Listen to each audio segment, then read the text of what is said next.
Yo, what's going on, guys? Welcome to Beyond the Taper podcast, where we talk to legends in the mountain bike industry. For this one, we got a couple of young fellas, Jed Stanton and Jack Crawshaw from Raw Racing. We talk about everything behind why they did this, how they kind of got Raw Racing off the ground, and how they managed to make such a big splash in the industry at such a young age and doing it so professionally. It's a really good episode and a lot better than what I thought it was, if I was going to be honest. I thought it was going to be a little bit different, but I'm stoked with the way it's come out, so I really hope you enjoy it. Without some supporters, though, we wouldn't be able to do this podcast. Supporters like Trek Bikes, man, I'm still absolutely loving the Fuel EX. Super adjustable, so I can take it out for an XC trail ride, make it a downhill bike, a bit more downhill friendly at least, and just the adjustability makes it a true do-it-all bike. Frank Mountain Bike Apparel just dropped their new jacket, and I got one the other day. Absolutely frothing that. Super waterproof, super breathable too. Don't forget to use Beyond the Tape for a bit of a discount over there as well. Go get yourself some amazing quality gear for an amazing price. Same with Shred Bike Care. Absolutely froth their bike wash. Spray it on, gets rid of all the dirt, give it a little hose. It's just sick. It just works. Like, it's just one of those products where its usability outweighs all the marketing. It just bloody works, and that's sick. Same with Fist Handwear. Absolutely love their gloves. Their breezers, super breathable. I don't like the feeling of wearing gloves, and I'm super, super, super, super happy to have them because they just feel normal. And I think I should say super a little bit more. Lead Out Sports, some of the best tools on the market, but they've also started bringing in a few things like chamois creams. They're really diversifying everything. New MTX brake pads as well, killer stuff. So head over there and get some amazing parts for your bike, some amazing tools, some amazing kit. They're just starting to do everything, a real force in the industry. Cat Out Caps, man, I love seeing this home business just kicking ass. They print out some of the best caps. I actually saw one today, which was a medal from our local enduro race, and it still looks pristine. So sick to be able to rep your results on your stem. Anyway, that's enough of the sponsors. Thanks so much to everyone that's been helping out with this podcast. We've got about 2 more episodes to go. So, yeah, I hope you enjoy this one as much as I did. As per usual, grab a beer, grab a water, grab a wine, grab whatever makes you happy, and enjoy the podcast. I don't listen to much mountain bike stuff, really, other than like Vital with Dak or like, a bit of that stuff. But I spend more time listening to like videographers and photo dudes and dumb shit, and I love that. Yeah, it's so good. I was chatting to Stu from Bobcott last night, just saying like, "Oh yeah, how'd your Beyond the Tape pod go? Like, what do we need to like? I don't know, what can we expect?" And yeah, he's just chatting, and he's such a good dude.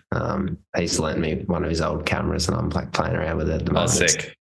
Yeah, some old C100, but so sick. He's such a good dude. Yeah, I was sending him messages just before about some stuff. Yeah. He brings some professionality to the mountain bike media world, which is, it's good to see. That's for sure. It's a different perspective. Professionality in his like product, his filming and stuff, but fully mountain bike as a person, like to work. It's so funny. Yeah. We did a big shoot with him. It was like the first big shoot we did as Raw, like as a team. And we just stayed up in this little apartment up in Mount Buller for like 3 days. Stu came up with 2 other dudes, and he just like slept under the kitchen table for the 2 nights. It was like so funny. Pulling stuff off his SD card until like 3 a.m. and then like slept under the table, and they were out at like 6 in some sunrise shoot again. Just one of the boys. We had so much fun. It was so good working with him. Yeah. That's the media life, hey? I remember having like 2 or 3 of us in Threadbow last year, and like Piper Albrecht was just sleeping on the floor in our apartment because he was going to sleep behind some bins or something random like that. But that's funny. Up till 3, up at 6. Yeah. Just getting it done. It's sick. It's very like you got to be all in for that kind of work, hey? 100%. Yeah, all in. Takes like weeks of prep just to get ready. That mental exhaustion you're going to have, but yeah, you run off adrenaline for the week. It's sick. You guys are crazy at the races. Like the couple races I've spectated because I'm injured or something. It's gnarly out there, like standing out in the hot and everything and not riding. Like Dude. it's a slog. So mad respect to the filmers that just sit out there every day and then just give us clips because they love it. It is good. Yeah. Yeah. The worst is like professional media really helps to like create like a professional kind of vibe and atmosphere and like progress the actual community and like the whole industry within Australia. I think it's like a huge understated thing. Yeah, for sure. Like what Stu's doing, and then Captivate, like Murray from Creek, and like all their stuff is like so sick. And then your photos, and then Matt Russo's, dude, Piper. There's so many that just like Nick Goodway, way good. Way good. Way good, yeah. So good. Nick, so good. Yeah. Heaps good. No, we're punching above our weight, I think, in media in this country, and I think we're pretty lucky. So yeah, it's pretty sick. It's interesting that we don't use Roots and Rain over here for like distributing photos, because I remember I got in contact with the people that run Roots and Rain not long ago just because I was looking at it and one of my times was like 1 million minutes or something. So I just like texted them and said, can you fix this? We got chatting and I said I was from Australia, and he was like, oh, no way. Yeah.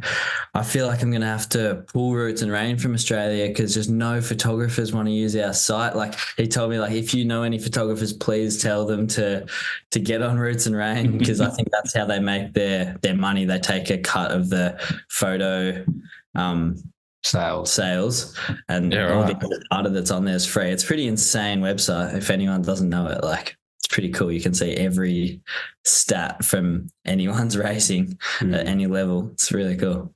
Yeah, it is sick. I didn't know you could put photos up there. Like that's the thing, is they don't advertise that bit, right? Yeah. Well, in Europe and stuff, like every race you do, you'll get probably like 20 to 100 photos of yourself on your thing. And they're all you, and you can just buy them from each photographer in packs or individually. So it's so easy to get your media from each race. That's unreal.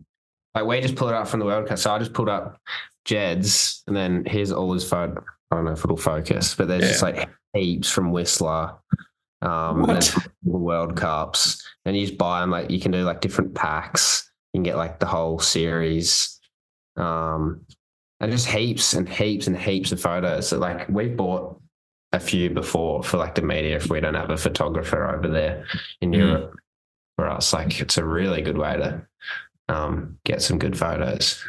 I'm definitely gonna have to check it out. But then like you got to make sure riders know about it. But yeah, that's pretty sick. I'll look into that. Yeah. Should we start? Get your media friend on it, mate. Yeah. Yeah, let's do it. I'll make sure Roots and Rain give you guys commission for advertising it as well. So. Yeah. We'll start the Australian Roots and Rain photo industry. 100%. Do you want to jump in and get it started? And yeah. Sure. So we want to introduce ourselves, or? Yeah, I was going to say, welcome to the podcast and introduce yourself. For those who don't know. Yeah, sweet, cool. Yeah, well, guys, welcome to the podcast. Thanks for coming on. George, who's introducing? Oh shit, my bad. Guys, welcome to the podcast. Thanks so much for coming on.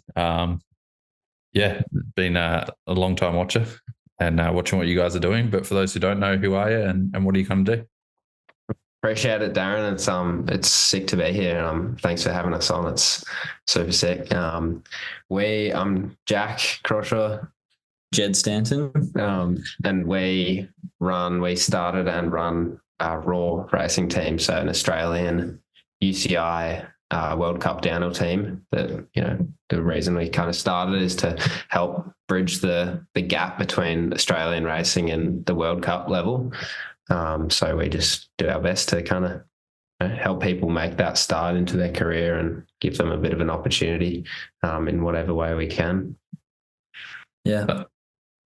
Jack is the team manager and I help manage and am a rider. I've raced overseas the last 2 years and kind of first year elite this year. I was top year junior last year. progressing into trying to make a career for myself and downhill, just loving it the whole time, getting lots of memories, lots of experiences, and riding some insane tracks. So it's been awesome so far. It's pretty insane to see two young faces doing this. Like, how old are you guys? And I'm 19. I just turned 19 a few weeks ago. Jed's 18. Yeah. So we started when we were in like year 11 or 10. Yeah. So midway through year 11, we started working on it. So when we were 16. Yeah. Started with four of us. It was Asher Darlison and Nathan Dabbs. So like three of us that kind of grew up and started riding around the Mornington Peninsula, Melbourne area. And we'd always been a bit of a team within us anyway. So we wanted to make it official, and none of us really had any sponsors. So this is just how the idea came about. We're like, we can make a team, make it official. We'll be able to offer some more stuff to sponsors than we can just as individuals.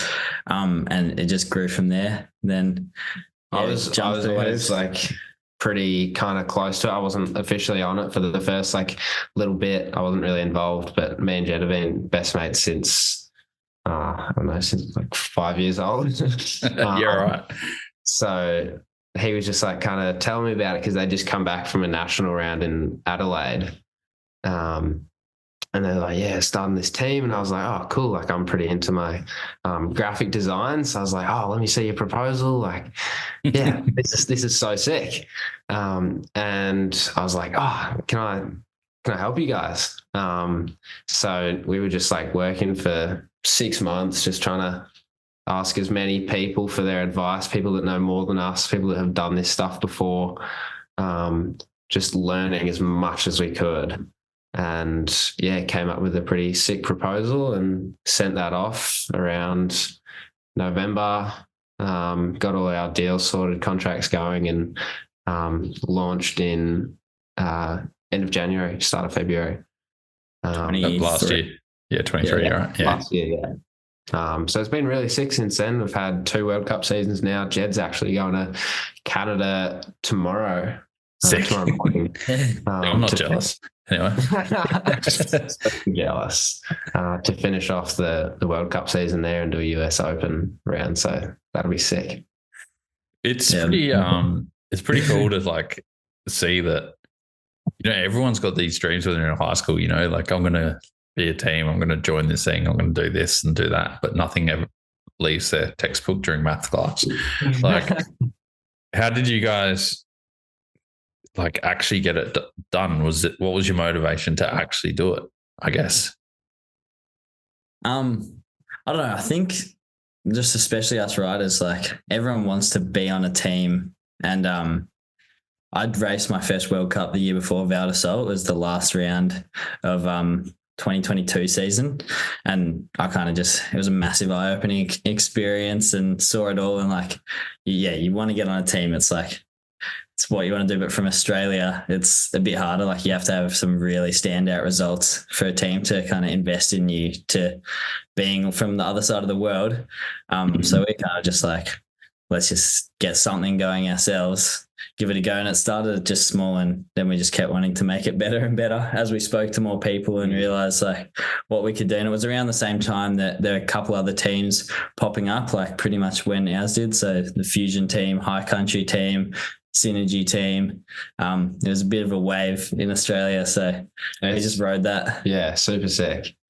I guess from my perspective, the team was a really good idea because, as Jed said, like none of them really had many sponsors apart from like just like bike shop kind of deals. And a team is, a lot more marketable. It's a bit of a product that you can then sell. Like you can have, professional video productions like our team launch and stuff that you wouldn't really do as a privateer, just as an individual. So there's a lot more things that you can kind of offer and sell and wrap it up as a bit of a product and then sell that on to sponsors in packages. So that was a big part of it. And then also a team, there's more in the future, more capability to bring on other riders, help them, people that are, you know, trying to make it. So we've actually got a new rider coming on next year. So that's super exciting. But yeah, and this year we brought Hutto Tarling on as well. Yeah, sick. Yeah, been super sick. He's a legend and shreds, and he's been racing overseas with me this year. Yeah, so, sick. Yeah, we're just trying to keep going. We're still pretty small at the moment. Like where I'd say the team support kind of is mainly Australian based, and then in the future we're trying to bring that overseas and just keep growing it in the support side of things and the kind of promotion of mountain biking as a fun and sick thing to do. Yeah, pretty much. Yeah. What was you mentioned you didn't have any personal sponsors or much going on then, but how did you kind of realize that you needed a sponsorship proposal and what your values were? Because I've seen your sponsorship proposals, probably one of the better ones I've seen from many people. But like, how did you know to go out and do that, and what did you kind of have to learn to approach those sponsors? You know, I've done a bit of sponsorship, like or trying to get sponsorship before, and I was riding for Darko at the time and like just a kind of program with them. So I kind of knew you needed a proposal, but that was about as far as we went. The first one that we made definitely didn't look like the one that you saw. It was all the same. It was all the same content, but my graphic design skills had improved. Yeah. And so slightly more polished, but it was still really well received. But it was just, we didn't really know much. It was just learning and talking to people. So Jed had a snowboard coach that gave us some really good advice. He had I used to do some snowboard training with a guy called Mikey Williams, and he trains and coaches like some of the best in the world, Valentino Gasselli and Mia Brooks and stuff. So I got in contact with him. I thought he'd probably know quite a bit about the professional sports world and how to gain sponsors and stuff. And he sent over like an example of a proposal he'd made for one of his athletes. And so we based the first one off that in a way, just on the design, layout, and like some of the content in it. And then we just kept getting feedback from different people that say my parents knew in business, or that we bumped into people in the mountain bike industry and sponsors that we actually talked to, and kind of, just kept refining it over the time. But we did put, I'd say, more time into the proposal than I first expected before we launched. We spent half a year on it before we went out, because we're a bit of perfectionists and just kept wanting to make it better before we went for it. But it paid off in the end. We were pretty happy with how we went on the first year. Yeah. Yeah, I remember sorry, go ahead, Jack. Oh, it was such a sick process. So exciting. Like the feeling when you like wake up and you see an email reply from like a company in North America that have just been like awake while you've been asleep, and you like see that, and it's just like such a sick feeling. And so rewarding, because we started it with really nothing financially. None of us put our own money in. We didn't get any support from parents or friends or anything. So everything that we've been able to build it to so far has all been just purely like what we've been able to create from nothing. So it's so rewarding, like looking back on it, the stuff that we've learned, such a sick opportunity that I'll, be so grateful for the rest of my life. Yeah. How did you select what sponsors you wanted to approach? Did you just do like a blanket, find a brand and just cold called everyone? Yeah. Pretty much. We had a Google Docs with about 200, 300 different sponsors, and we spent a couple like weeks to months just finding the emails of like every marketing manager we could, and then just mass emailed in list of like priority who we'd really want and who we thought we could get to the less likely ones, and just emailed. So like I'm pretty sure Jack's email like conked it at one point, because I had to buy, because we've got like the website hosting thing, like so at Raw Racing Team email. So like paying for that like hosting platform, we had to I think I had to upgrade and get more like storage. It just sent that many emails. Shit. Yeah. And we started by calling each of the brand and like trying to get from them the right email to send it to, like from an actual person that knew, rather than just sending it to an info@email or something. I think that probably was a big help with where we got to. Yeah, for sure. So just borderline internet stalking everyone. Yeah. Pretty much. It's one of the big things we learned. It's just a numbers game. Like you might send 20 emails out and 2 or 3, say yes. 10 might reply, 3 might say yes, 2 might end up in a deal or an offer. So yeah, just the more you send out, the more you'll get. From there, you get options as to what you pick. All the offers are varying. Some are financial support, some are free product, some are discounted product. So we often had, 2 competing brands and we had to, think this is what they're offering now, but what's this potential to grow? Who do we, which brand do we put in more? All of our sponsors, we really believe in.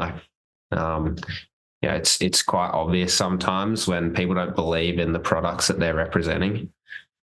So we make sure that we're all really proud to support them. And we definitely still got a long way to go, or lots left to learn as well. So we were just pretty stoked with how quickly we jumped from no sponsors to a decent lineup, but absolutely still got plenty to learn. We're going looking for some more financial sponsorship this year and some sponsorship on the frame side of things and stuff. But yeah, it's been a huge help what we've managed to get so far. I do remember your first BikeBot video coming out and stuff, and I was like, where the fuck did these guys come from? that whole period is probably one of the sickest, most exciting times of my life.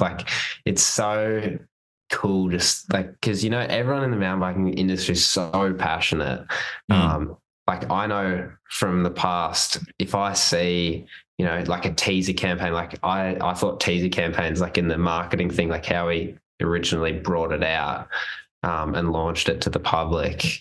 I thought teaser campaigns were awesome because it gets people interested. They follow the Instagram page to see what's going on. I think we just posted this graphic which had the Raw logo, didn't say racing team, nothing, just had a date.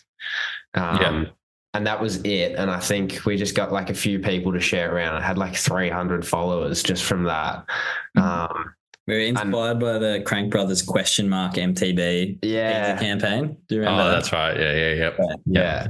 So yeah, teaser campaigns, I know just because as a mountain biker myself, I'm super interested with all the teams, what the rider changes are and all that stuff. When they tease you, you get more interested than if they just tell you. So I thought that was awesome. And then, we had that team camp where we'd gotten all our sponsorship stuff. We'd been opening them up and we had all our Pirelli hats on and that massive cook up. And I think we tagged you with Team Rumors or something. Yeah, you definitely did. Yep. I was looking through it the other day and we were just it was such an exciting time. And then when we came out and launched the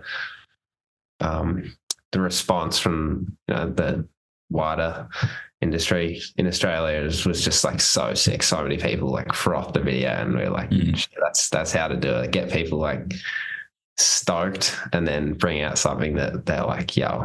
But that's one of the things we've learned. There's so many things we've learned. It's just it's amazing what we've been able to learn and the opportunity that we've kind of created for ourselves in a way.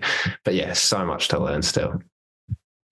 Was either of you into marketing?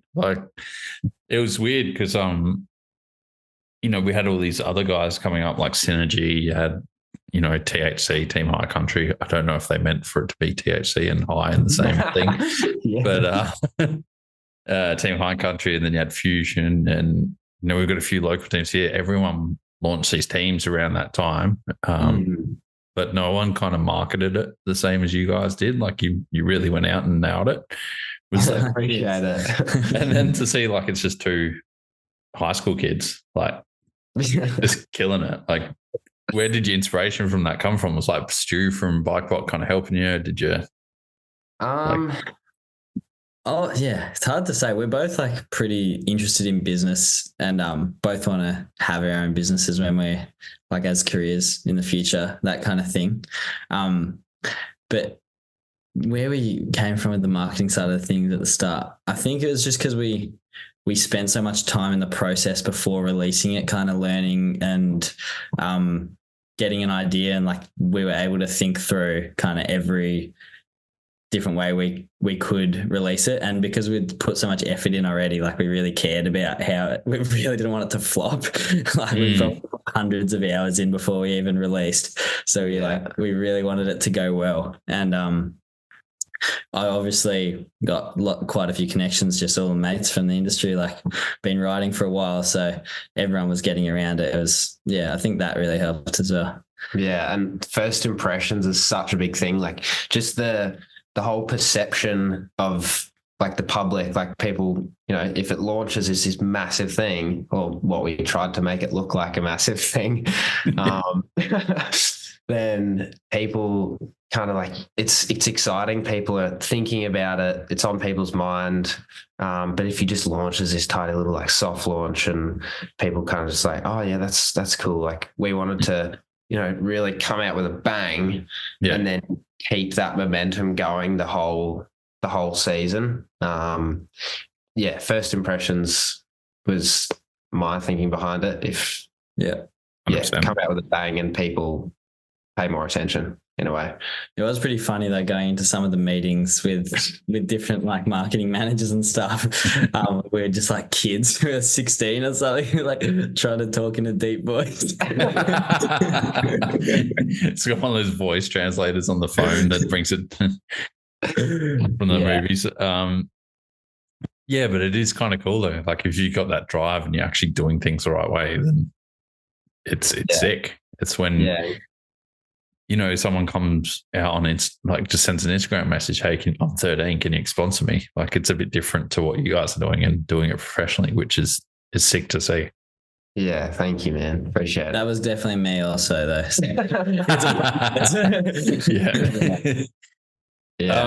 We spent so much time on it, like as Jed said, like hundreds of hours, like just the amount of times in class I got in trouble because I was like just like figuring out on our proposal like the best way to lay it out, and like my teacher would come back and he's like, mate, I told you to stop working on this. And just like so passionate, so interested in it, learning so much, and because we'd spent so much time on it, we really wanted to do it justice. We definitely weren't the most efficient as well. I think we spent about 10 hours on like the name, probably 15 hours on the logo. It's definitely improved our efficiency now, but we still mess around a bit when we're working for sure. Like there was this one phone call that me and Jed had. I think we were on the phone for 6 hours, just like a little meeting. writing one email. I mean, that's the email that like really got us started with most of our major sponsors. So that was that's in a way, but still like, it was sick. So wait until you get into a corporate situation one day and there will be 7 guys sitting around a table deciding on what font to use. It's but it makes such a difference. It makes like such a big difference. Crazy. Jack's definitely got that creative and design sense more than me. So for me, sometimes it was like, mate, just pick a font and we'll get on with it. But just handwrite it. You'll be right. It'll be sick. And with the thing you said before, just about like a little kid saying, yo, can you sponsor me? Can I have some free stuff? We, through conversations with each other and also with other people that, know more about us, we were able to, really realize that a sponsorship is really a two-way street. Like you need to be bring value back. Otherwise, there's absolutely no reason why they'd just send you a bunch of free stuff. Yeah. So I think on our proposal, our opportunities comes before like what we ask for or what things, I don't know. But like, yeah, we always approached it with what we can do for them first, because, you know, they're a business, they want to make money. 100%. Yeah.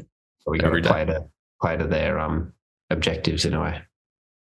Yeah, I was having that conversation with a few people last night. It's like, to be a pro rider is still a job. Like, to be on a team is still a job. You are hired to be marketing, essentially. So you need to provide that value. Like, and it's cool to see that you guys understand that. Like, that's really, really good. Yeah, it's a whole nother side to the sport, or to any sport, that you jump into it at some level. Everyone would. But yeah, it's so much bigger than I ever expected, like how much effort and thought goes into that side of it. And like, that's where social media comes in as well.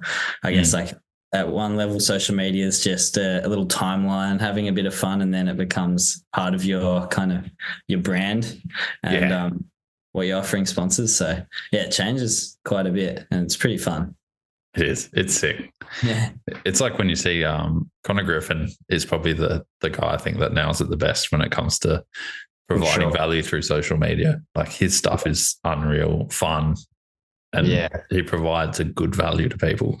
Yeah, Stu sent me a few photos or videos the other night of after they did their shoot. Sick. It looks so good. It's a match made in heaven, those two. Yeah. 100%. Yeah. Super sick. Why did you choose Stu to shoot your first video? Like, how'd that kind of come about? Well, I'd seen Stu stuff, and I've always been really interested in the media side of things. Like, I loved photography as a little kid. So I can really... 3 years ago? I don't know how old I was. Like, Dad's always been into photography and some cool cameras, and I just like went on little photo walks with him around the city and stuff. And just, I love like creating. Creativity is probably what, you know, lights me up the most. Not really just doing some maths in a textbook. So yeah, that's how I operate. But Asher, I think, Asher went to Bright and just posted a photo from that saying like, I can't even remember what it was, but Stu had commented under the bike bot thing saying like, oh, you keen to do a shoot sometime or something? Because I think the year before Asher had won national champ, so Stu had hit him up just in his comments. I think he was trying to say like, oh, I'm trying to DM you, but I can't get through. Yeah. And Asher just thought it was like, because it said bike bot, he thought it was like just a spam bot kind of thing. And I was like, I saw that like while we were starting the team, I saw that comment. I was like, dude, this is sick. Like, how good would it be if we could get Stu to do our team launch? So we got Asher to text him and say, yo, you down to have a call? So got on a call with him and just chatted, tell him about, you know, what we're doing, our vision with it. And he was... It was a 4-way call. It's so funny. It was so 5-way, I think. Yeah. And I was in Cairns, like getting off the plane when I was on the phone. Yeah, that's another story. Oh, dude. Yeah. And what was that filming process like for you guys? Had you done something like that before, or was it completely new? Completely new. It was insane. Like, there was one moment where it was the end of the first day and we were hiking up. So we had 3 media. So we had 2 videographers and a photographer and 4 riders. And we were pushing up to the sunset. And I think one of the photographers like just took my bike off the rack and started like pushing it up the hill to the summit for the sunset shoot. And I was like, this is like crazy. Like someone's pushing my bike up for me, holding their camera as well. And I was like, what the hell is going on? It was such a shock to the system. Like, for us, it felt like we'd gone from just kids to like professionals, because we'd just got like, there's some funny photos. We had all the gear that we got for the entire year delivered to this one little room for 4 of us. And we had it Jack's gonna get it up. We had it all like over the couch. It was just this massive wall of just product, and we just did this huge unboxing. It was so fun. So we got all this new gear, and then some photographers came, were like pushing our bikes up for us, videoing us, and it was like, what the heck's going on? This is ridiculous. Yeah, it was because you go from like nothing to just everything all at once. Such a mind blowing kind of few weeks for us where everything just started happening so quickly. It was crazy. It's big days though out filming. I think the first day we started it, we filmed for 2 days. We started at probably 7 a.m. or something, and then filmed till probably midnight. We did a bunch of like sunset and then night video stuff as well, with the like lights behind our goggles and some just funky lighting things. And then woke up again at 6, went and got some like golden hour sunrise stuff. And then the next day, so we were buggered. But yeah, it was so much fun. It's a big mission to do. Yeah.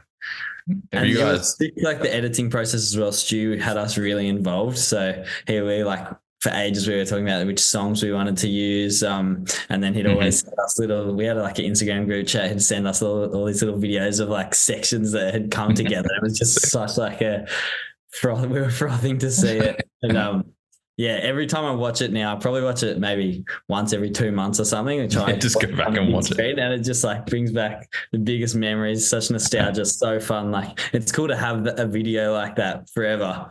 Just remember the time. And such a like gangster video. We're just like the whole time like, damn, this is so factory. Like, yeah, it was very good. Yeah, then with like their massive cameras and just like, oh, what the hell is going on? Like flying a racing drone. I fly like a FPV like racing drone, put the GoPro on it, just like with the FPV goggles, and just like that's around the summit of like that like spiral shot at the end, if you remember. I don't know, but yeah, it was such a sick time, like pinch me moment for sure the whole time. Was there a point after that where you're like, fuck, we've got to live up to the hype now? Like well, there was a lot of like momentum that came from it. So we launched 30th of January 2023, and then I think within 2 weeks we had Cannonball, so that was like our debut kind of race. So we had our pits there and all in our kits and everything, and that was super sick. But yeah, that it led straight into the season. So we had all this media and all these like new things coming up to keep that momentum up, to keep the hype around it. And with the photographer there, we kind of stacked quite a lot of content from that shoot, just different stuff that we reused for like the rest of the year in a way, whenever there were down periods. So it was handy, but it did feel like maybe we were setting ourselves up for disappointment, because we had an AMB article, the video, like a couple of events right there, and we were like, oh my God. And then Deity got around it. They ended up being, originally when we did our deal with them, it was just a discount deal. We were a part of the Fresh Blood program, which was sick. A smaller program. And then once we released the video, the owner Eric, he frothed it and got around it and started chatting to us personally, and they reposted the video as well. It was on like the front page of Vital for a day, I think. So, yeah, it's so sick. And that dude's been around. Like he's seen some stuff, so he knows what's good. So yeah, and Deity do so much cool stuff with all their riders, like all the Deity TV. Like if you go on their website and just go on there's like a section just all these videos like Brendan Fairclough and just all these riders, all these awesome like full proper productions, and ours was just like in there, and we're like, yo, that's so good. Yeah.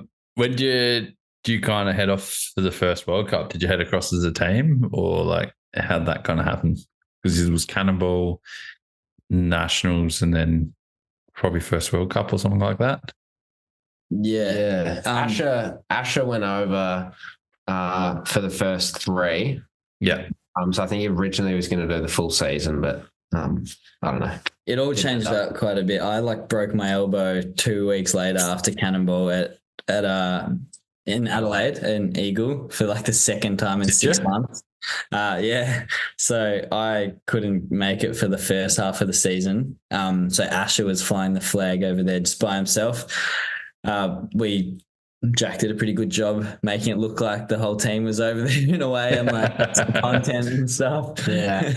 I'll just be like hustling. I'm like, oh, can you just like send me a photo of like your race plate on your bike, and I'll just like put it up on the story, like, just like hustling it. I don't know. It's a big thing, like fake it till you make it in a way, like, yeah. And then all the Roots and Rain stuff that we were like chatting about before, you just get photos off that, and it might be, I don't know, $5 or $6 or pounds a photo. Just, you know, throw that up and just keep like the media going, get as much out as possible. And then halfway through the season, after the first 3 World Cups, it was World Champs. So Nathan and I headed over for that. That's right. Yeah, which was insane experience, like representing Australia. That's definitely something I won't forget.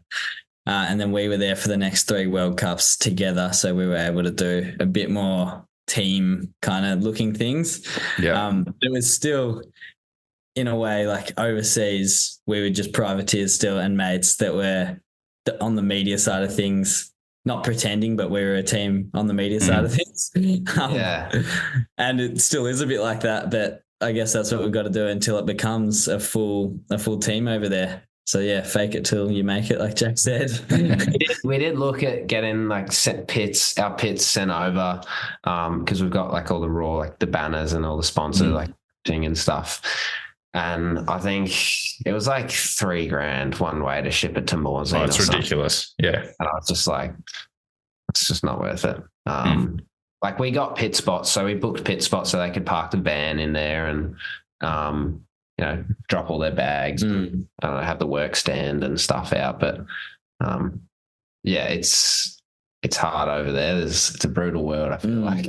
And the whole process in, like, we released the team before any of the UCI style things came out where we had to register the team, and we didn't really even know how that worked. So the deadline was 15th and released 30th. So yeah, true. Well, we created the team. We hadn't released yet. But yeah, there was a bit of a rush in the January of that year when we learned how much it costs, which was like Aussie dollars to register the team, and the different points requirements that we didn't have. So it was such a nuts process. Like, it was actually what Pink Bike Racing got caught out with when they first launched with like Jacko on it and stuff. I think that's why they brought like Thibaut Lally on. They brought him like the night before they registered the team, just because they needed someone with the points, because it's different to the UCI points. So it's called like gravity ranking points, and it's only used for like who can register a team. And it's just, you got to finish like top 25 in juniors, top 25 overall, or top 25 at world champs. So like world champs is pretty much the only thing you can do, because like to get top 25 and overall, you need to be there the whole season. Just like, and none of us had even raced a season of World Cups before. Well, you'd been over one or two. I'd done one race the year before, and the other boys hadn't done one. So that's when we had to do some sudden brainstorming. Like, how do we get around this? It was crazy. I remember, like, I think we were in the car. Well, Jed was down here at his house, and I was in the car coming down because we live about an hour away from each other. And I was looking at all the documents, and I think we were probably like 15 days out from the deadline of registering the UCI teams. And I was like, all right, so there's a fee. Okay, what's this fee? $8,000. And we're like, oh my, how the hell are we going to get $8,000? We had about $2,000 left from the original sponsorship funding we got. Story. We got $8,000 to start with. That kind of helped us launch the team, helped us pay for the black bot shoot, the printing of the kits and the pits and all that kind of thing. And we'd already done all that. And then there's this $8,000 fee to register the team. I think it was just that year it tripled that as well. Like, it went to Warner Brothers, and it was it was it was doubled. Year before it was 2,500 euros, and then the next year was 5,000, like that year. Yeah, that's right. And then the points thing, I think they'd made it a bit stricter. So they're like, need to come up with $8,000 just out of our arse. Like, how the hell do we do that? And we need to find someone that has the, qualifying kind of points. So we reached out to Sasha Kim. I'd been talking to him a bit about the team, like as we were building it. And he'd done super well the year before at Worlds. And we kind of reached out and we're like, do you want to be on our team? It was like it was pretty late into the process, but we were like, oh, this would be insane if he wants it. He's an awesome rider, awesome dude, like good mates with him, and he has the points that we need. So we reached out to Sasha, and then we kind of figured out an option where he could, because he was sorting out a bunch of new sponsorship stuff with Lusty at the time. So that's right. But we figured he could be registered under the team, and that would mean he's got his spot to race World Cups under the team, but he doesn't really need to be on the team. So like riding for our sponsors, media, in our kits, that kind of thing. And he was pretty stoked on that idea. And then the next day he called up and he was like, yeah, my two mates, Bergen and Will, want to do that as well. So suddenly we had a big kind of crew for overseas, and it made the cost to register the team a lot cheaper for all of us because we split it evenly. So yeah, it worked out great. Yeah, it worked out so well. So glad that that's how it ended up, because otherwise we probably wouldn't have even been able to register it. And we'd already told all our sponsors, yeah, we're going to be a World Cup team in 2023, this kind of thing. So we had a bit of pressure on ourselves. Yeah. And part of the reason for like registering a team for World Cups and stuff is so that you guys can race, because it's almost impossible for us to get the points to race as a genuine privateer. And I think we've only got 6 federation jerseys. Like it's pretty much impossible without starting a team to get over there. Yeah. Exactly. With elites, it's pretty much just be on a team or have the 40 UCI points. Yeah.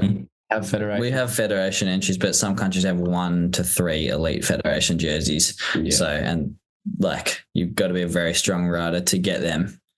Also, I don't know. I'm sure our sponsors will be fine with it, but a lot of sponsors would want you in their printed kits and stuff for your race run when you're going to be getting media and live stream and stuff. True. Yeah. So you're not allowed to, you have to wear the Australian jersey if you're riding for the federation. And we kind of wanted to set ourselves up for next year, which was elites, and have a little bit of experience on the team side of things before that. Yeah. And you save money as well, because the federation entries aren't released or aren't like confirmed until a little bit before. So obviously you don't want to, plan your whole trip to Morzine and everywhere and then figure out, oh shit, I didn't get an entry. So like people like put it off, and then a few months before everything's more expensive. Like you can kind of plan ahead and get cheaper accom and flights and all of that stuff. Yeah. Yeah. And I think that's why we saw that big rush of teams as well, right? And there were some kind of weird setups and a few things to get people on. And for sure. Yeah, it's a good way to get around it though and get up there. But it looks like it might change for next year. So it's going to be lots of rumors. It was so sick that in 2023, that first year where we had like 4 UCR registered teams in Australia, I counted across the whole season, there were like 30 or 32 Aussie riders. Yeah. Crazy. It was so sick. And I think the year before that, we'd had like... Yeah, the pros, and then like 10. Ollie and Remy were the only juniors that went over that year before, I think, and it went to so many juniors the next year. And it was so cool over there with such a big crew, everyone like learning at the same time. Yeah. So, it was pretty cool. So I think Team High Country had like 4, we had 6, Synergy had 4 or 5, Fusion had like 8. 6. Yeah. Plus all the pros on teams and all the Fed entries. It was huge. So sick. Yeah, it was crazy. But you have to go over there to like progress, because the scene here is not built right yet. Like it's still developing again. Yeah. But you have to go there to ride the proper tracks and have proper competition.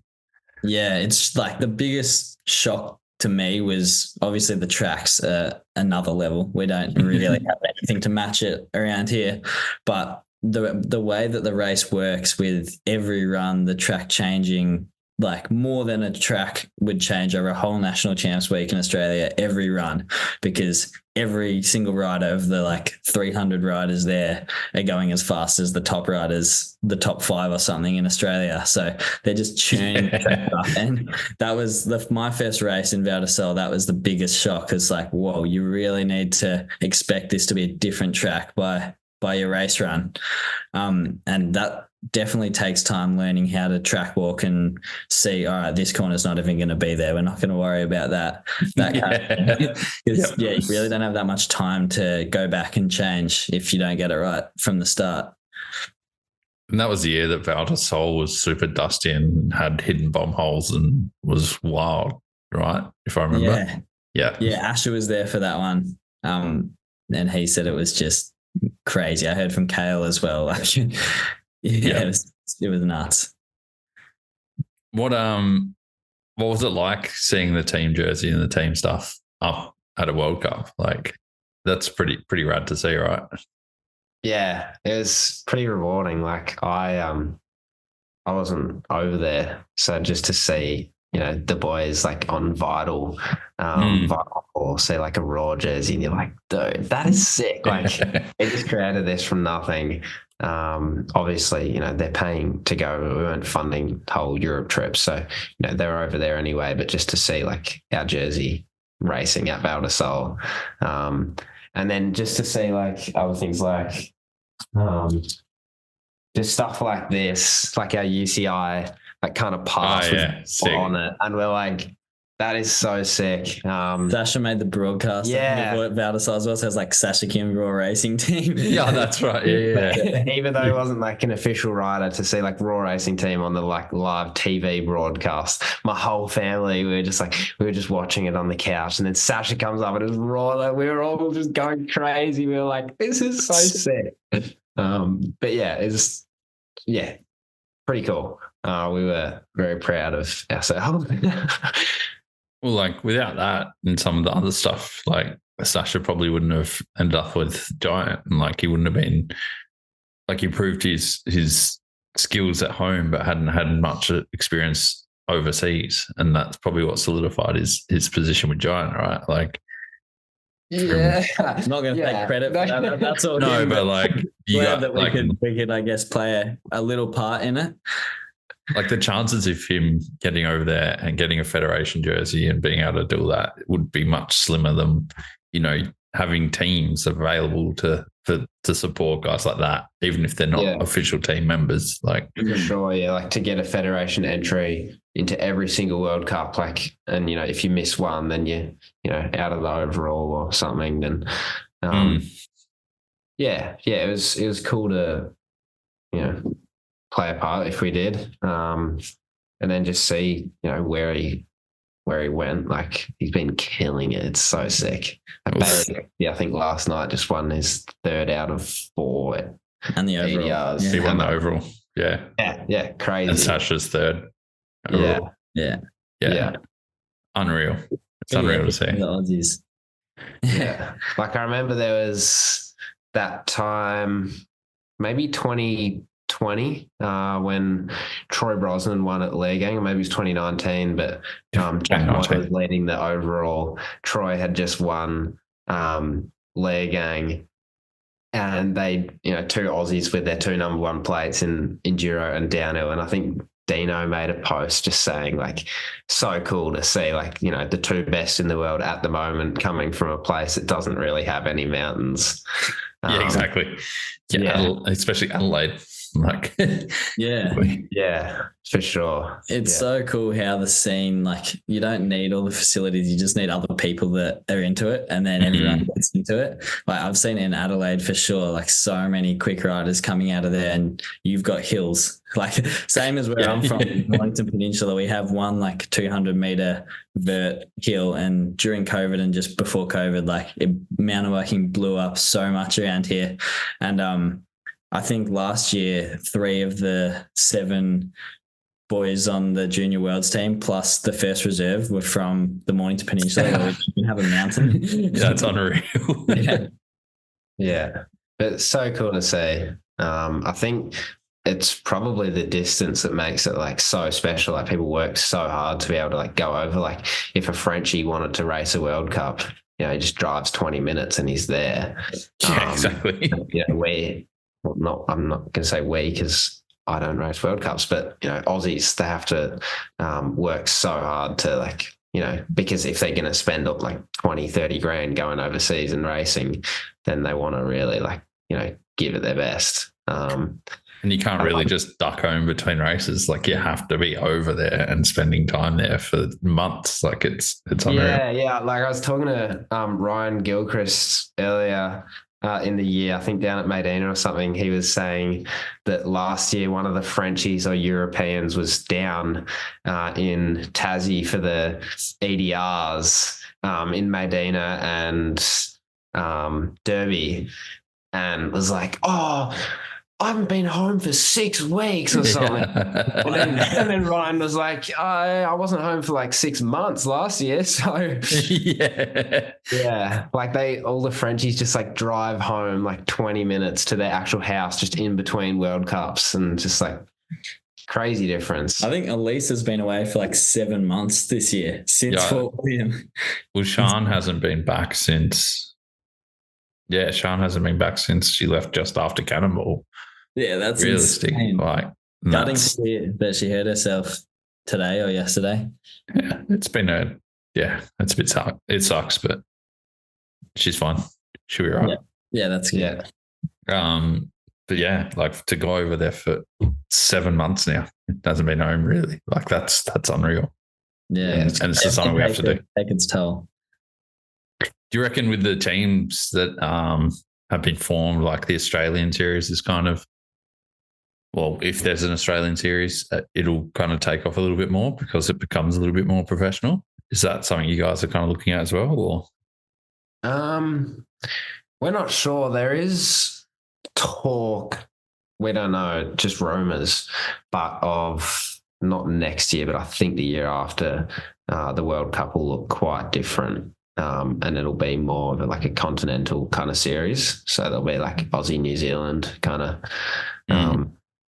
series. And if that's like a feeder series potentially, just rumors that we've heard, that could be good for like the whole industry if it becomes more like, say, how surfing is. It's a very structured, like, steps by step process to get to the top level. And that could be sick. And then you'd see more like factory teams probably based around here that have actual trucks and everything. Just more like, a bigger, I guess, altogether series. And like the Australian moto scene, because I'm kind of into my motocross and supercross, like the Honda team has 2 full semis just for an Australian series with 5 races, and you're just like, what the hell? I don't know how there is that much money in it. Like, to, you know, someone that runs a mountain bike team, you're just like, what the hell? Like, it doesn't make sense. Well, I went and shot the Supercross here last year.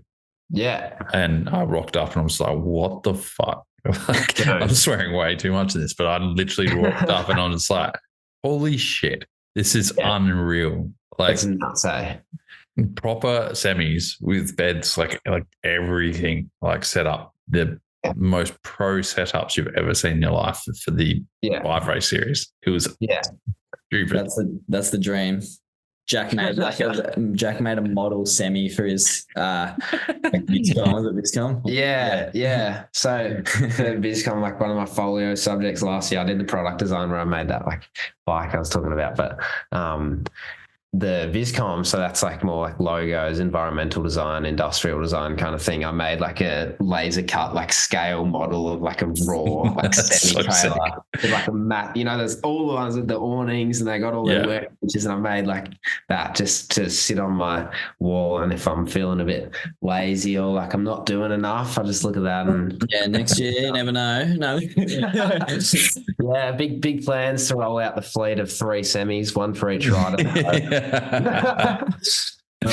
We've put some orders in for the trucks, so they aren't cheap, eh? Like they're really crazy. Like I always look at it. There's like a site in the UK called like racetransporters.com or something, and I'm just like always on there, just like I don't know, in a way researching and dreaming and just like looking at what it's like, because that's such a, maybe not the dream. Like, I don't know if I want to run a team my whole life, but it seems pretty sick, just like how professional it can be, like with those trucks. I just think that stuff's so cool.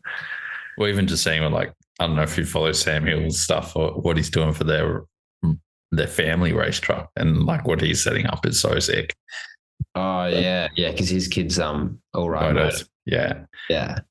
And just seeing what their setups are like. Yeah. I'm going to check it out. I haven't seen it yet. We don't even have the parking space for it at most of our events. So like, I was just thinking of it then. I'm like, there's nowhere to park a semi in Medina. Like, true. Yeah. It would be so sick though, like the most like insane full circle moment if you just see like this massive semi with like raw on the side. You just but whether that's even possible, who knows? But you know, can't put a limit on your dreams, I guess. So but to be honest, man, I'm just excited. I'd be excited to rock up to a nationals and seeing team pits. Like not just exhibitions by the brands, but seeing like Raw Racing, Team High Country, like having like proper pits set up, and for sure, like having a race atmosphere. Yeah, SRAM always kill it because they've got like 4 3x6s. So did you hear that? Nah. Some building site next to them. What is that? Yeah, SRAM always have like such a big setup, and that's sick. I'd be like, yeah, that'd be cool, because you often feel like there's, you know, a little bit of cramped space in the pits. Like I think at Awaba we had a bit of a sicker setup. And we did that like pit tour that we posted on Instagram, but that was cool. Like just having a bit more space. Like we had a workshop area, had like a dining table, like a chill out zone at the back, and then like little storeroom. And we we're like, oh, this is pretty cool. But I don't know. I would have like a 30-meter long setup if I could. Like if we had the money. I think that stuff would be sick. Like have a full house. Why not? Team High Country do it really well. Their setup's always very professional looking, and they got their pretty cool truck and everything. Like they're sick. In Awaba, it was really cool, like good team atmosphere and vibe. We had like 2 actual teams like by the finish line. Brands, and that was a pretty cool race. I kind of missed out on the actual downhill race for that one, because I was there for adaptive, so it's a bit different. We were like the week before, so because you were like Grant, weren't you? Yeah. So I came up with Grant and Renee, so that was sick. I remember I was trying to catch up with Grant during that, because I was doing all the like flow mountain bike, like daily catch up kind of. And I think I was trying to like get a little interview with Grant, like with his new bowhead, because they had the like new paint job or something, that old like Kawasaki. That was sick. But yeah, I was surprised. You just like, you dipped before the downhill had even started. I was like, what? We had to go to Bright. Oh, true. And we had to get, because it had already been like 5 or 6 days by the time your guys' practice started. Yes. So we traveled like 20 hours to get there, and then drove 11 hours back to Bright rode by for like 2 days and then drove 11 hours home. Like it was on tour. Yeah, it was sick. It was It's such a good thing. crazy how some of those, like in the months of like January or February, March, how those like kind of things work. Like I think link up. Yeah, one year, I think it was first year that Nationals was in Medina. It was Thredbo, then Medina the next weekend, then Ball the weekend after. Mm-hmm. I think I did 8 weekends in a row of racing one year. Yeah. Just traveling around the East Coast and up to Adelaide. Just, crazy. Yeah, that year with Thredbo was sick though, because I did it all in my car. So I just slept in my car. Yeah. And drove Thredbo. Then a bunch of people got in the same boat to get to Medina, which was sick. Yeah, and then sick. Same with the way back. Like it was like a traveling circus. It's so fun. Yeah. Especially like how good, one of the best things about the sport is how good friends everyone is, and like everyone's a good person. We're not really competitive against each other. Like we're all mates, and it just means you like go to all these sick places with a bunch of mates, like a little holiday with some added pressure and more fun activities every year. And like being from Australia kind of makes going overseas more special, like Jack was saying, and having the crew. It's so cool. You get some good memories. I remember I got a funny story from my first year in Val d'Isole. I broke my elbow in my qualifying run and went to the hospital. Went to the hospital with Greg Williamson in the Ambo. So I got to meet him, and then we were just chatting in our stretcher beds for like 6 hours. And then my dad like took him home. And then we ended up being told by our insurance, they're like, don't get surgery in Italy. Like they didn't even know how to speak English. It was all a bit of a shit show, and our insurance was super good. They're like, we've booked you a place in Innsbruck Hospital, the University Hospital of Innsbruck. Like you've got a surgeon. If you get there by tomorrow, it'll all be sorted. So we drove to Austria to get surgery there, and got surgery. It was all good. And I was in the hospital for about a week. And I had a couple different roommates in the children's ward for this week. So there were like rooms of 2, and it was so gnarly. I think my first roommate was this like 20-year-old dude who broke his thumb in a street fight, I'm pretty sure. And then a couple nights later, I had a new roommate who dislocated his shoulder like doing judo or something. He was just there for one night, and then the last 3 nights I had this roommate that like didn't speak whatsoever, but I was chatting to his dad. Like his dad spoke a bit of English, and the story was he got shot. He was 14. He'd been shot in the arm by the police. Shit.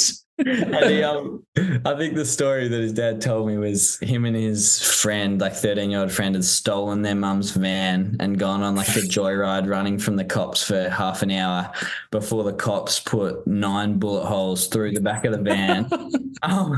Got his mate in the shoulder, and then he'd stepped out of the van, put his hands up, and this cop had shot him in the arm, and his like arm was all messed up. And then I searched it up later. Me and Dad were like, this cannot be true. So it have to go over the news, and it was, and we like deciphered. So one of the cops ended up in jail, and the other one in like a mental institution. Fucking hell. So gnarly. So you get some good stories, that's for sure. Dude, the stuff that I hear is unreal. I'll never forget. I had some funny ones. Oh, dude, Foz is like, what was he? Yeah, in that house, and then In the like strippers, strippers basement or whatever it was. Or like Bergen O'Neill like sleeping in some random cubby house in Europe. Yeah. It's like, what the fuck? It was like in the backyard of the like 5-star hotel. Got his like 3-pack of like his sleeping bag, tent, and or something. Yeah, it's so sick though. It's got to be done though. Like it's so sick to see. Yeah, so sick. What was it last year? I remember seeing Bergen O'Neill, and who was he traveling with? Someone. Will, yeah, and they were sleeping in the van, and they're like, here's our accommodation. And I'm clicking through my stories, and it's his accommodation in the van. And then it's Booker's. and book us in like this yeah. villa. And Yeah. it's like, I remember that, dude. That was so funny. I was like, what the fuck? Bergen told me he was traumatized from that. He said for months when he got home, he'd like roll over in his sleep in bed and then like wake up suddenly because his shoulder didn't hit the roof and he like didn't know what it was. Right. Shit. I saw a photo of Matt Empey at the moment. I think he's traveling around with Archie and Campbell Telfer. And there's three of them. Three of them in that one van. Like Oh an my animal God. size delivery van. Dude, and they've got like, from the photo, it looked like they got like 20 or 30 centimeters between the top of the mattress and the top of the ceiling. Yeah. Oh my God. Respect for those boys. Like that's doing it tough, especially when you got to cook for yourself and then And they just had like all these like muddy pants hanging out, and it would smell so bad in that van. Oh, that van's just getting burnt at the end of the day. Like no one can use that again. Yeah. Yeah. It's cool to see like everyone battling and doing it like that though. Like, you know what I mean? Exactly. I'd much rather see that. Like Bo Haberman, who's a local here, but he's like, I think he ended up 11th in overall in the EDR or something. Yeah. And he had photos of him working on his bike and it's just lent up on a milk crate. Like, yeah. And he's just getting it done and it's sick to see. Yeah, the classic privateer bike stands, like a ratchet strap hanging from the roof and you around the seat. It is. It's like seeing what the UCI and what the guys are doing to it is, it's kind of going to get rid of that. And I'm a little bit scared that it will because it is part of the sport. But if we have feeder series and that more staggered thing, it could come back and it'll be sick. So yeah. Like as Jed was saying, like with the WSL, all the like qualifying series and the Challenger and then the Championship too, it's like really, an obvious roadmap. So if they had it like set up well like that, then I don't think too many people would be too angry. But it's more the risk is if they like cut all these privateers out and then don't give them a way to get in, like another way. So then it'll be like, the Jackson Goldstones of the sport that come into elites, like being able to win. And then these guys like Benoit Collage, Andreas Kolb, who started off the qualifying cut and just built their way through experience and like hard work over years. Even Ronan, would never get the opportunity. I feel like that's the scary possibility. Yeah, but I don't think it will happen. Like I think, but on the other hand, seeing stuff like that makes being almost semi-pro also a viable option. Like going to America and racing the Monster Series and earning probably more than what you're going to earn racing World Cups anyway. Those are sick. Like they got full press conference set up with like the media wall behind. Yep. Podiums are always sick. Like prize money's sick. Like they do well. It's huge and it's amazing to see. Like and Canada, like they have like a super short series over there, but I think it's like literally 8 or 9 weeks of racing, and it's the Canada Cup. Yeah. So I don't know. I think there are options. Even if IXS is dwindling, I think it is dwindling a little bit, but there's options to be like a semi-pro and do the smaller race series and stuff like that, which is cool. Yeah, Mick, I was listening to your podcast with Mick Sinclair and what he was saying about, it's hard because mountain biking will never be like a big spectator sport just because of the way it is set up. Like you can go to a cross race and there's everyone in a stadium and you just see everyone just like all overtakes and battles and everything. But mountain biking, it's hard. There's never like that. Like watching it on, even when you're there, you're watching it on a screen and getting the atmosphere. True. I mean, if you look at like all the Leger highlights with all the flares going off when the Frenchies win, like it is pretty sick, but it doesn't have that kind of like typical sporting, live sport atmosphere in a way. Different, but yeah. But then you look at road racing, and road racing is huge, and you see those dudes for like a blink of an eye. Even and they're not doing anything super spectacular usually when they ride past. Yeah, like my brother was in Europe last year and he was watching the Tour de France. And while that was on, like the weekend after, I think the World Cup was on in Andorra. And I'm like, because I was telling him about he's not into mountain biking. But he could appreciate, like, you know, the stuff that they do. I was like, you're seriously going to watch like 150 riders go past in like 10 seconds and pack that up, and like instead of going to a World Cup where you have that atmosphere and you can see everyone for like the whole weekend. And he's like, yeah, but it's just like the Tour de France, like you got to see it. But I was like, it is true. It's true. Yeah, it's pretty cool. Like there's some pretty passionate Frenchies like running along by the side of the Tour de France, like just going crazy. They're pretty funny. We used to watch it all the time at home.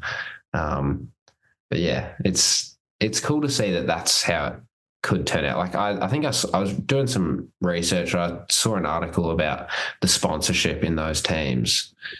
And it's crazy, like big sponsors, like all these like Middle Eastern companies like UAE, all that stuff, and Emirates, and crazy.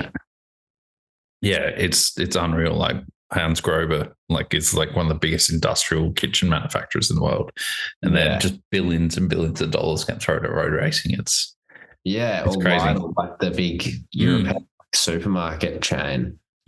With Trek. That track team, and it's crazy. But hopefully mountain biking will get to some sort of level like that, but it's going to take a while. For sure. What are your plans for next year anyway? Like, are you guys all heading over to more World Cups? Are you going to try and stay in Australia? Like, do you have any plans for next year, or what's going on? Yeah, so the team lineup is changing a bit. Couple riders off and some riders on.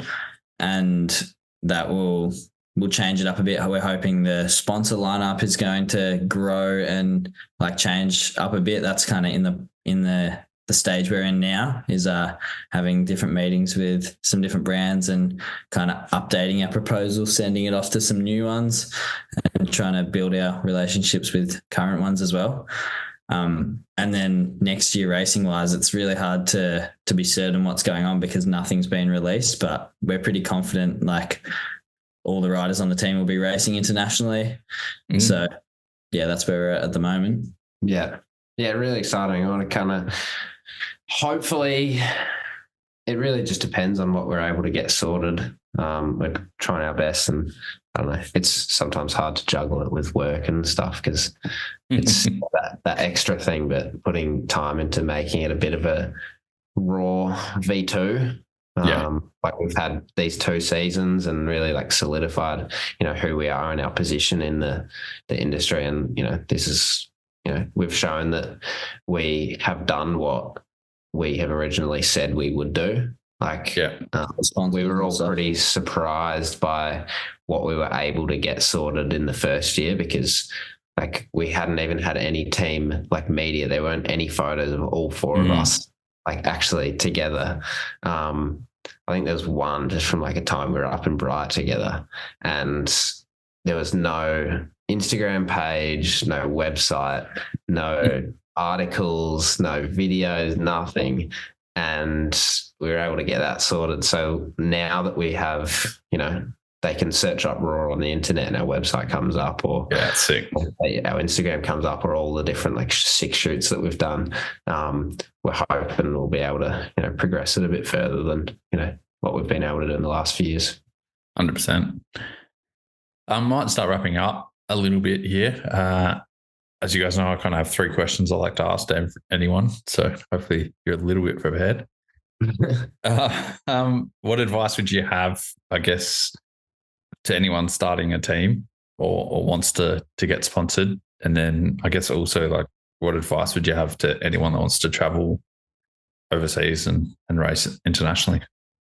Yeah, I'll talk about the team side of things, and then Jed can elaborate on the travel and race stuff.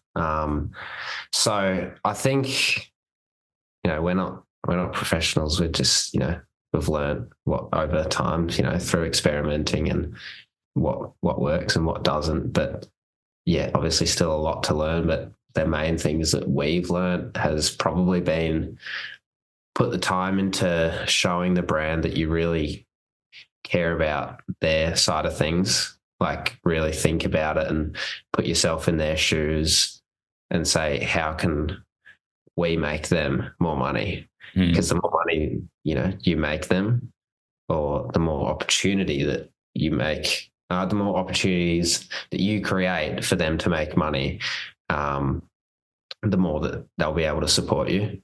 Yeah. So yeah, showing that value proposition, and then just being a good dude. Like a lot of the brands really, they're not that keen on results. Like a lot of people really think that, but be really good on social media. Just be yourself. Be a good dude at the races. Help other people out.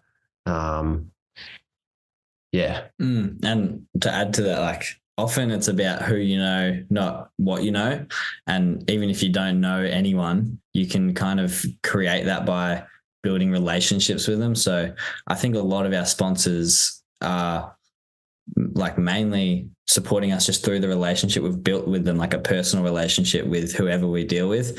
Like that's probably one of the most important parts of it. And also realizing that even if, say, your goal is, okay, I want to get free frames and not have to pay for any of my travel, and a sponsor that you really like, you like their product and you want to work with them, can't offer you that straight away. They can offer you discounted frames and no financial help. Say, for example, you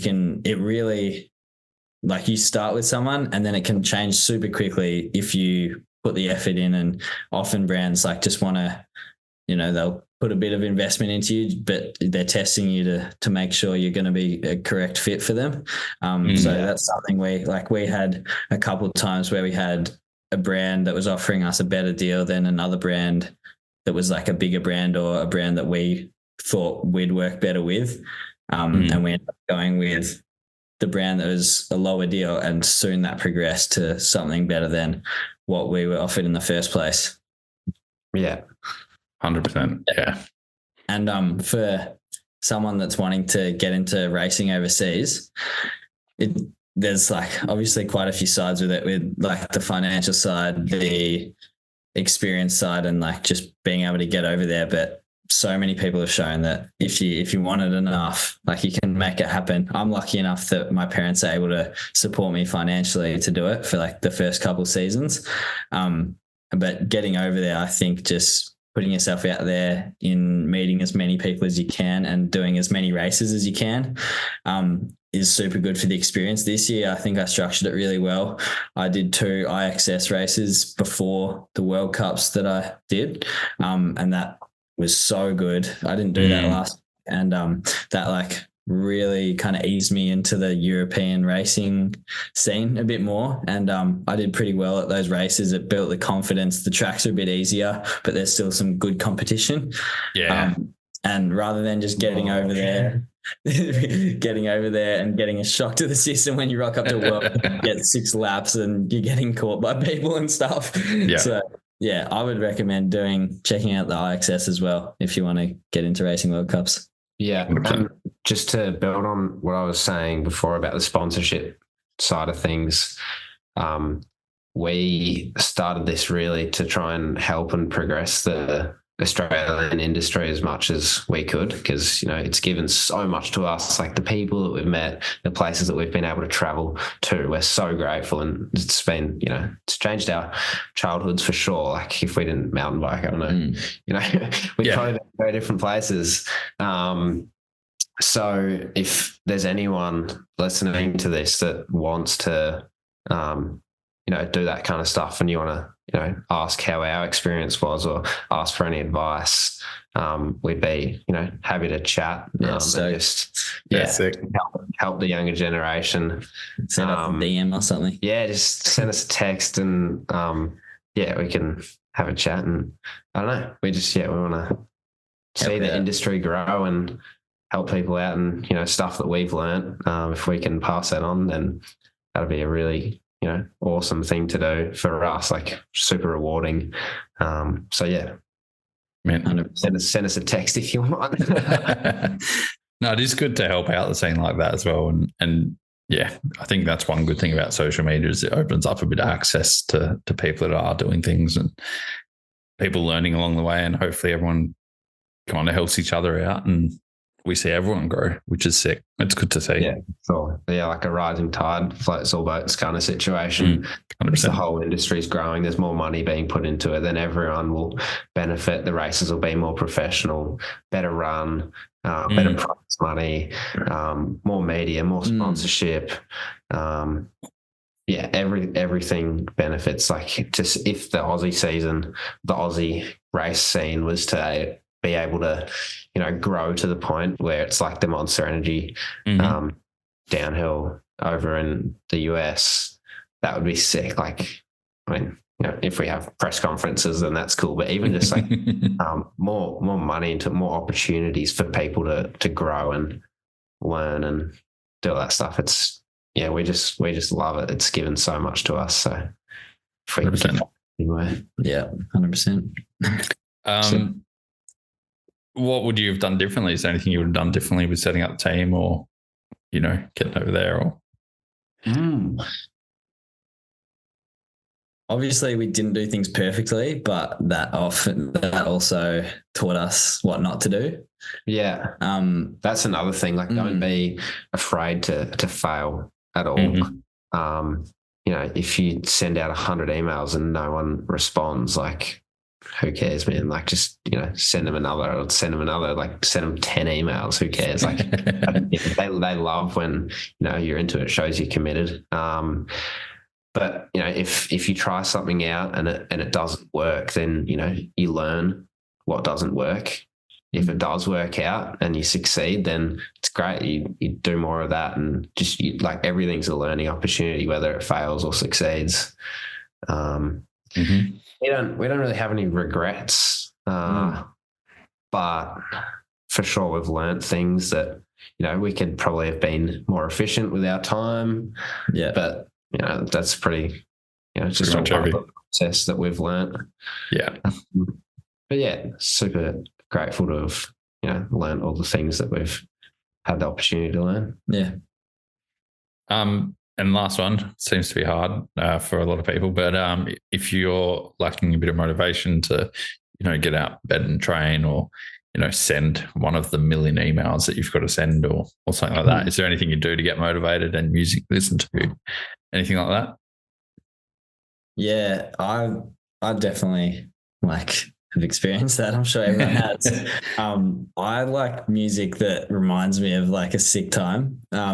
So there's like a certain song that me and Nathan just listened to while training in Andorra for like 2 days. Every chairlift we just put this song on, and so like every time I listen to that, it takes me back there and I instantly get hyped. Or up down in Medina this year, like me and Remy had some insane gym sessions that got me stoked. So I listen to some Remy punk rock music. It gets me hyped. His music's so funny. So, is it? Yeah. Is that Maya Smith? Yeah. Yeah, right. Yeah, he loves it. Frost the Punk Rock and Blink 182, that kind of thing. So I love my rock, and it's a house as well. Yeah. Yes. My thing would be, because I've struggled with that. But often when I've not had much motivation, like towards the end of last year, I was pretty slack with a few things. It comes down to my vision. Like, if I have a big goal, if I want the team to grow, or with another business thing or work or fitness or health goal, if you don't have a vision, it's really hard to, come up with that motivation to go work for it. You're not really working towards anything if you don't have a goal. So just have that vision that really gets you going, and then it makes everything easy. And momentum's a big thing. Like, if you just take one step, or like sometimes when I need to do a Zwift session and I've left it off and it's 11 o'clock at night and I still need to do it, I just go, I'll sit on the bike for 5 minutes, and if I want to get off, I can. But if I put music in, sit on the bike for 5 minutes, you're on, and just get it done. Yeah. Just always take the first step, because it's easier. The closer you are, the easier it is. 100%. Yeah. Yeah, I like that. Awesome. That's all good. Easy, guys. Well, yeah. A rough sleep. Is there anything you wanted to kind of mention, or any sponsors you want to shout out, or anything before we wrap things up? Yeah, all of our sponsors, we'd love to shout out. Well, they've all been such a big part of, making the team what it is. Without them, we wouldn't really be a team. So the people that believed in us at the start, thank you. And we look forward to developing all of our relationships with all of our sponsors. So just, I don't know, everyone in the industry that, works, if it's, in bike shops or suppliers, you, Darren, you do such an amazing job with, creating such a good atmosphere in the Aussie industry and community, make it really professional. So yeah, super grateful for what you do. Yeah. Oh, thank you. Appreciate you having us on, and everything. It'll be sad to see the podcast go, but I'm sure there'll be bigger and better things coming. Yeah, there might be some things in the works that will make happen. So it'll be sick. Yeah, awesome. Well, thank you so much. We really appreciate you having us on, and love the podcast. Yeah. It's going to be an interesting one listening to myself talk, but yeah, it's the worst, man. I hate it still. 6 years and I still hate it. It's the worst. Yeah. But no, thanks for coming on, guys. It's really good to see your motivation in young guys coming up and seeing some professionalism and what you guys are doing. So stoked to have you on. Awesome. Cheers. Appreciate it. Thank you so much, man. Really appreciate it. Anytime. Easy, guys. Thanks, we'll speak soon.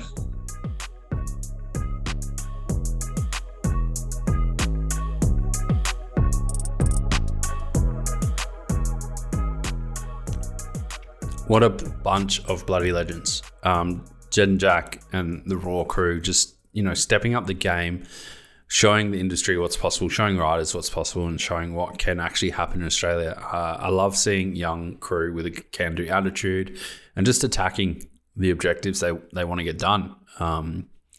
That's how shit gets done. And yeah, stoked to see the young crew with that attitude. Anyway, thanks to our supporters, Trek Bikes, Franked Mountain Bike Apparel, Shred Bike Care, Fist Handwear, Lead Out Sports, and Capped Out Caps. Don't forget to use the code Beyond the Tape at the checkouts, or Beyond the Tape 10. Give it a go, see what happens, get a bit of a discount. Until the next episode, just go out and have a bunch of fun.